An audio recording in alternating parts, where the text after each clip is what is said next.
உங்க ஏசில ஏதாவது பிரச்சனையா? ஏசி சர்விங் ஆப்பை டவுன்லோட் பண்ணுங்க. Just 3 clicks.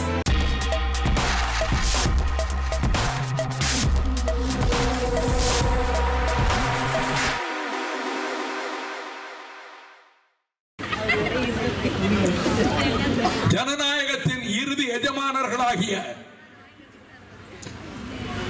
தீர்ப்பு வழங்கப் போகிற நீதிபதிகளாகிய வாக்காளர் பெருமக்களே, சிறந்தாழ்ந்த வணக்கம். இன்னும் 15 நிமிடங்கள் இருக்கின்றன நான் உரை முடிப்பதற்கு. கவிழ்த்து விடாதீர்கள் என்று என் ஆருயிர் இளவல் தயாநிதி மாறன் சொன்னார். மறைமுகமாக சொன்னார். கவிழ்க்கத்தான் போகிறார்கள், மோடியின் கூட்டத்தை கவிழ்க்கத்தான் போகிறார். தந்தை பெரியாருக்கு 1932 அக்டோபர் 22ஆம் நாள் கொழும்பு நகரில் ஆதி திராவிட சங்க மாநாட்டில் பெரியார் ராமசாமி என்று அழைத்தார்கள் என்று 1932 நவம்பர் 6ஆம் தேதி குடியரசு இதழ் வெளியிட மூன்றெழுந்த மொழி புரட்சியினுடைய களபதிகளாக தாளமுத்து நடராஜன் மடித்தார்களே அந்த 1938 நவம்பர் 13ஆம் நாள் ஒற்றைவாடை அரங்கத்தில் நடைபெற்ற பெண்கள் மாநாட்டில் இந்தியாவிலே தோன்றிய சமூக சீர்திருத்தவாதிகள் எவராலும் சாதிக்க முடியாததை, தென்னிந்தியாவில் இவருக்கு நிகராக இந்த சமூக பணி ஆற்றுவதற்கு எவரும் இல்லை என்ற நிலைமையினால் இனிமேல் சொல்வதிலும் எழுதுவதிலும் பெரியார் என்றே முழங்க வேண்டும் என்ற தீர்மானத்தை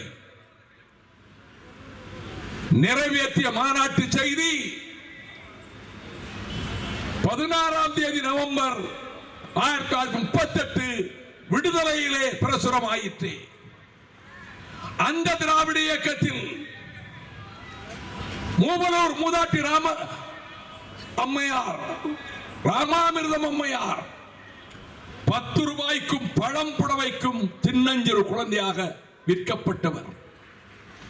வாழ்நாளெல்லாம் போராடி வந்த போது அறிவாசான் பெரியாரினுடைய கருத்துக்களை, மானமிகு கருத்துக்களை, திராவிட இயக்க கருத்துக்களை ஏந்தி வந்த அந்த வீராங்கனையை கொலைகாரி என்று குற்றம் சாட்டி கூண்டில் நிறுத்தினார்கள்.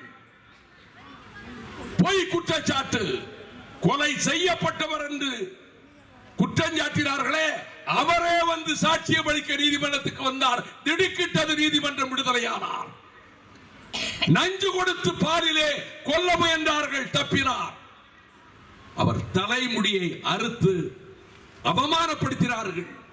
அத்தனையும் தாங்கிக் கொண்டு திராவிட இயக்கத்துக்கு பாடுபட்ட மூவலூர் மூதாட்டி ராமாமிர்தம் அம்மையாருக்கு தேர்தலில் போட்டியிடுவது என்று முடிவெடுக்கப்பட்டதே காவிரி ஆற்றங்கரையிலே திருச்சியிலே நடைபெற்ற மாநில மாநாட்டில்.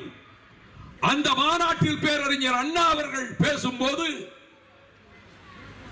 தியாக திருவிளக்கு, பெண்குலத்தின் மணிவிளக்கு மூவலூர் மூதாட்டி ராமாமிர்தம் அம்மையார் அவர்களுக்கு இங்கே தேக்கம் பலகையிலே வெள்ளியை பதித்து பரிசாக வழங்கினோம். நாம் பஞ்சத்தில் இருப்பவர்கள் அவ்வளவுதான் செய்ய முடிந்தது. ஆனால் எங்கள் இதயத்தையே இந்த மாதரசிக்கு தருகிறோம் என்று அந்த மாநாட்டிலே பேசினாரே, அப்படி வளர்க்கப்பட்ட இயக்கத்தில் ஒரு நாள் தாளையூத்து விருந்தினர் மாளிகையில் முதல் நாள் பொதுக்கூட்டம் சாப்டர் மைதானத்திலே முடித்துவிட்டு லட்சக்கணக்கானவர்கள் மத்தியிலே முழங்கிவிட்டு அண்ணன் டாக்டர் கலைஞர் முத்தமிழ் அறிஞர் ஓய்வெடுக்கிறார் என்று நான் கீழ்த்தளத்திலே காத்திருந்த போது மெய்காப்பாளர் திருமங்கல கோபால் ஓடி வந்து, தலைவர் உங்களை அழைக்கிறார், அவசரமாக. அறைக்குள் ஓடினேன். வழக்கம் போல அந்த கட்டிலே ஒரு காலை மடித்து ஒரு காலிலே வைத்துக் கொண்டு கையிலே எழுதுகிற பேடில் எழுதிய அந்த தாளை என்னிடம் காட்டி, தம்பி இதை படி, எப்படி இருக்கிறது என்று கேட்டார். நான் புறநானூற்று பாடல்களிலே மனம் பறிகொடுத்தவன். போர்க்களத்துக்கு தந்தை மடிந்து கணவன் மடிந்து வீர மகனுக்கு வேல் கொடுத்து அனுப்பிய வரலாற்றை புறநானூற்றிலே படித்தவன் எழுதுகிறார் பெண்ணை பற்றி, தமிழ் பெண்ணை பற்றி. என் இருவிழி மலைதனை காணாதீர், என் இதயம் மகிழ்வதை காண்பீரே. மானம் என் மகன் கேட்ட தாலாட்டு, மரணம் அவன் ஆடிய விளையாட்டு. இந்த வரிகளை படித்துவிட்டு என்னை தம்பியாக என் மீது கொண்ட பாசத்தினால் எப்படியடா இருக்கிறது என்று கேட்டபோது இந்த புதிய புறநானூறு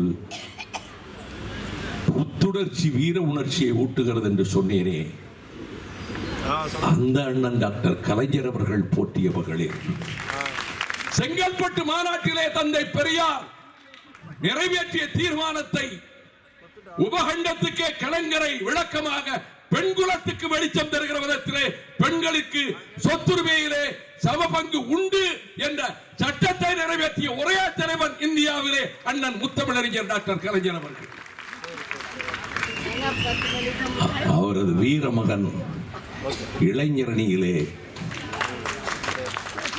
அவர் பொறுப்பு ஏற்பதற்கு முன்பு ஜான்சிராணி பூங்காவிலே மேங்காட்டு பொட்டலில் நேதாஜி சுபாஷ் சந்திர போஸ் சிலைக்கு பக்கத்தில் இளைஞரணி தொடக்க விழா நடைபெற்ற போது, give me your blood, I will get you freedom, ரத்தத்தை தாருங்கள், விடுதலையை பெற்று தருகிறேன் என்ற நேதாஜியினுடைய சிலைக்கருகிலே இருந்து நான் உரையாற்ற எழுந்த போது சொன்னேன், உருண்டு ஓடி வருகிறது தேர்ச்சக்கரங்களிலே ஒலி, அதன் மீது ஒரு வீர புதல்வன்,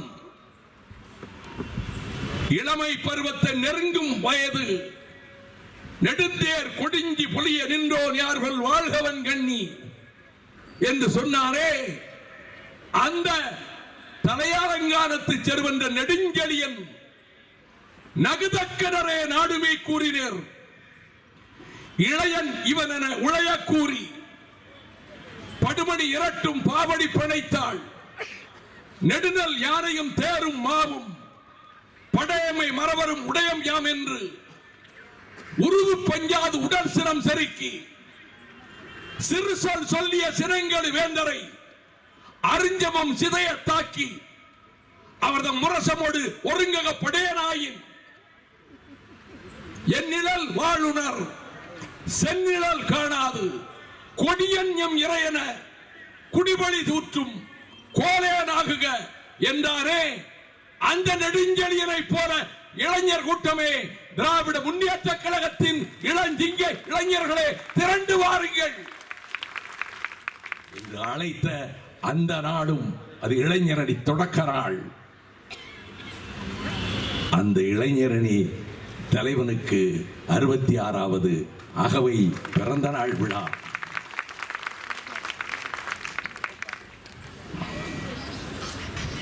நாட்டிலே ஏற்பட்டிருக்கக்கூடிய இந்த கொடிய நிலைமைகளுக்கு பற்றி சொன்னார்கள். தில்லையாடி வள்ளியம்மையை பற்றி குறிப்பிட்டார்கள்.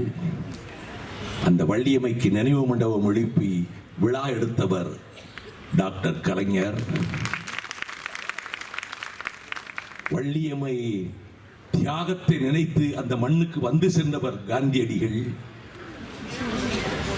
எனக்கு ஏதோ ஒரு பந்தம் பூர்வ ஜென்மத்தில் தமிழர்களோடு ஏற்பட்டிருக்கிறது என்றோடு இந்த போராட்ட களத்திற்கு வருகிறவர்கள் அவர் சொல்லுகிறார், எல்லோரும் பெண்கள், தமிழ் பெண்கள், ஒரே ஒரு பெண்ணை தவிர அவர்களின் தியாகத்துக்கு நிகர் எதுவுமே கிடையாது. உயிர் ஊசலாடி கொண்டிருந்த நேரத்திலும் வள்ளியம்மையை பார்த்துவிட்டு வருந்துகிறாய், இல்லை மீண்டும் அழைத்தால் நான் ஜெயிலுக்கு போவேன் என்று சொன்னார். அந்த உத்தமர் காந்தியடிகளை கொடியவன் கோட்சே சுட்டு படுகொலை செய்த போது இந்து முஸ்லிம் ஒற்றுமைக்காக இங்கே ரத்த கலரை ஏற்பட்டுவிடக் கூடாது என்பதற்காக நவகாடியிலே நாடு சுதந்திரம் கொண்டாடுகிற போது நடந்து கொண்டிருந்த அந்த மாமனிதரை, உலகம் போற்று முத்தமரை என் அறையிலே வைத்திருக்கிற புகைப்படம் காந்தியடிகளின் புகைப்படம் என்று நெல்சன் மண்டேலா சொன்னாரே, மார்ட்டின் லூதர் கிங் ஜூனியர் சொன்னாரே, பராக் ஒபாமா சொன்னாரே, நான் போற்றும் மாமனிதர் என்று டால்ஸ்டாய் சொன்னாரே, அந்த உத்தமர் காந்தியடிகள் மறைந்த போது அறிவாசான் பெரியார் இந்த நாட்டுக்கு காந்தி தேசம் என்று பெயர் வைக்க சொன்னாரே. நெருப்பு யமுனை கரையிலே அல்ல தம்பிகளே, மக்கள் உள்ளத்திலே என்றாரே அண்ணா.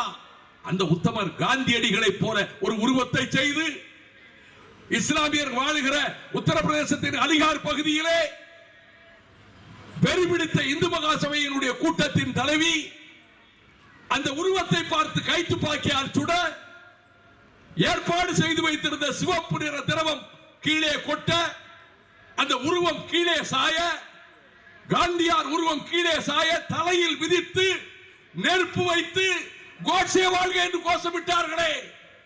கொடியோர் கூட்டம் நாட்டின் பிரதமர் நரேந்திர மோடியை கேட்கிறேன். அவர் குஜராத் மாநிலத்துக்கு சொந்தம் என்று கருதவில்லை. இந்த புவனம் கொண்டாடுகிற ஒரு தலைவனை ஒரு கண்டன குரல் எழுப்பியதுண்டா? உங்கள் கூட்டம் இந்துத்துவ கூட்டம்,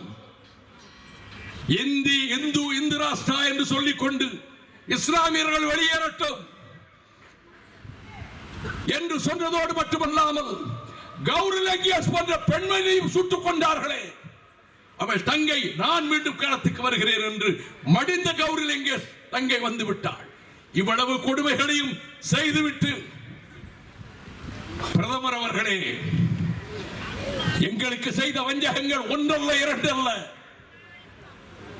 காவிரி பிரச்சனையிலே பச்சை துரோகம், முல்லை பெரியாரில் மன்னிக்க முடியாத துரோகம், நீட் தேர்வை கொண்டு வந்து எங்கள் பிள்ளைகளின் படிப்புக்கு செய்த துரோகம், சமூக நீதிக்கு இந்தியாவுக்கே வெளிச்சம் காட்டிய தந்தை பெரியார் அண்ணா காமராஜர் அந்த கலைஞரை விளக்கத்தையே வீழ்த்தி ஒழிப்பதை போல அந்த சமூக நீதிக்கு கொள்ளி வைக்கிற நீங்கள், மீனவர்கள் நாடும் அடித்து செல்லப்பட்டு கொல்லப்பட்டாலும் கேள்வி கேட்பார் இல்லை என்ற நிலையில்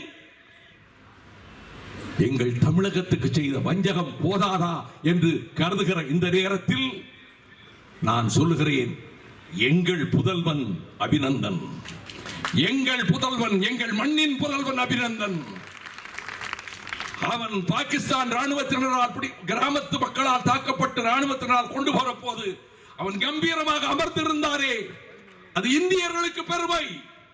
என்ன இருந்தாலும் தாய்க்கு தன் பிள்ளை மீது பெருமை, எங்கள் தமிழகத்துக்கு பெருமை. 41 பேர் புல்வாமாவிலே மடிந்த போது கார்குடி சிவச்சந்திரன் வீட்டுக்கும் சவலாப்பேரி சுப்பிரமணியன் வீட்டுக்கும் நேரடியாக சென்று அந்த கண்ணீரிலே பங்கேற்றவர் திராவிட முன்னேற்ற கழகத்தின் தலைவர் என் ஆர்வீர் சகோதரர் தளபதி ஸ்டாலின். நாட்டின் எல்லை காக்க, இந்த நாட்டு மண்ணின் உரிமை காக்க உதிரம் சிந்துவதற்கு செல்லுங்கள். எங்கே சீனம் படையெடுத்த போது, பண்டித நேருவின் குரல் தழுதழுத்த போது, வேலூர் சிறையில் இருந்த அண்ணா, திராவிட முன்னேற்ற கழக வாலிபர்களே ராணுவத்தில் சேர முன்வாருங்கள், உயிர் கொடுக்க முன்வாருங்கள் என்று சொன்னாரே. பிரிவினை கோரிக்கை இருந்த போதே வங்கதேச யுத்தத்தில் எந்த மாநிலமும் தராத நிதியை இந்தியாவிலே பாதுகாப்பு நிதியாக தந்த ஒரே மாநிலம் தமிழகம். ஆண்டு கொண்டிருந்த முதலமைச்சர் டாக்டர் கலைஞர். எங்களுக்கு அவனும் தேசபக்திக்கு குத்தகை எடுத்துக்கொண்டு அறிவுரை சொல்ல வேண்டாம். இந்த நாட்டின் 120 கோடி மக்களின் உயிரை காப்பாற்றுகின்ற விதத்தில் எல்லையிலே பனிமலையிலே தங்கள் உயிரை பொருட்படுத்தாது, மனைவி மக்கள் குடும்பத்தை பற்றி கருதாது போராடுகிற ராணுவ வீரர்களை நெஞ்சில் வைத்து பூஜிக்கிறோம். ஆனால் இரத்த களரிகளை ஏற்படுத்தி அதன் மூலமாக சர்வாதிகாரிகள் யாரும் அதிகாரத்தை கைவிட முன்வர மாட்டார்கள். பாசிஸ்டுகள். தலைவர் தளபதி ஸ்டாலின் உங்களை பாசிஸ்ட் என்றார். பாசிஸ்டுகள் அதிகாரத்தை இழக்க விரும்ப மாட்டார்கள். பஞ்சமா பாதகம் செய்தாவது அதிகாரத்தை தக்க வைத்துக் கொள்ள முனைவார்கள். அப்படிப்பட்ட ஒரு நிலையில் நீங்கள் நாட்டுக்கு வருகிற ஆபத்தை தடுக்க அபிநந்தன் உயிர் கொடுக்க போகிறான். நீங்கள் நாட்டின் விமானப்படைக்கு வாங்குகிற அந்த விமானங்களை வாங்குவதில் அணுவளவும் அனுபவம் இல்லாத, கோடி கோடியாக உங்களுக்கு கொட்டி கொடுப்பதை தவிர எதுவும் தெரியாத அம்பானி குடும்பத்துக்கு, அனில் அம்பானிக்கு ரஃபேல் போர் விமான ஒப்பந்தத்தில் எப்படி பங்கெடுக்க செய்தீர்கள்? இந்திய அரசுக்கு சொந்தமான ஏரோநாட்டிக்கல் நிறுவனம் இருக்கிறது. இந்த கேள்வி எழுப்பப்பட்டது இந்திய ஏட்டிலே. நண்பர் என் ராம் எழுப்பினார். ரகசியங்கள் வெளிவந்து விட்டது, திருடி விட்டார்கள் என்று புலம்பினார் உங்கள் அட்டர்னி ஜெனரல். திரும்பவும் சொல்லுகிறார், திருடவில்லை, நகல் போயிருக்கிறது என்கிறார். நான் குற்றம் சாட்டுகிறேன். இந்த நாட்டின் பாதுகாப்பை, இந்த நாட்டினுடைய பாதுகாப்பை ஏலம் போடுகிற வேலையிலே ஈடுபட்ட துரோக செயலில் பங்கேற்றவர் நாட்டின் பிரதமர் நரேந்திர மோடி என்று you are the accused. நான் குற்றம் சாட்டுகிறேன். I accuse you. ஆகவே எதையும் ஏற்படுத்தி நீங்கள் கோடிகளை விதைத்து பார்க்கலாம், கோடி கோடியாக பணத்தை கொட்டலாம். மத்தியிலும் உங்கள் அதிகாரம், மாநிலத்திலும் உங்கள் அதிகாரம். 108 கொண்டு போகலாம், போலீஸ் வேலிலும் பணத்தை கொண்டு போகலாம். எத்தனை கோடி கொட்டி குதிவித்தாலும் சரி, 40 தொகுதிகளிலும் திராவிட முன்னேற்ற கழகத்தின் தலைமையிலான அணியை ஜெயிக்க வைப்போம். ஒரு செய்வீர்களா? செய்வீர்களா? செய்வீர்களா? 21 தொகுதிகளிலும் உதயசூரியன் வெற்றிக்கு உழைப்போம், பாடுபடுவோம், ஜெயிப்போம், மத்தியில் ஆட்சி அமைப்போம். மாநில கட்சிகளும் காங்கிரசும் சேர்த்து. வணக்கம், நன்றி. என்னங்க, உங்க ஏசில ஏதாவது பிரச்சனையா? ஏசி சர்விங் ஆப்பை டவுன்லோட் பண்ணுங்க. Just 3 clicks. என்னங்க, உங்க ஏசில ஏதாவது பிரச்சனையா? ஏசி சர்விங் ஆப்பை டவுன்லோட் பண்ணுங்க. Just 3 clicks. என்னங்க, உங்க ஏசில ஏதாவது பிரச்சனையா? ஏசி சர்விங் ஆப்பை டவுன்லோட்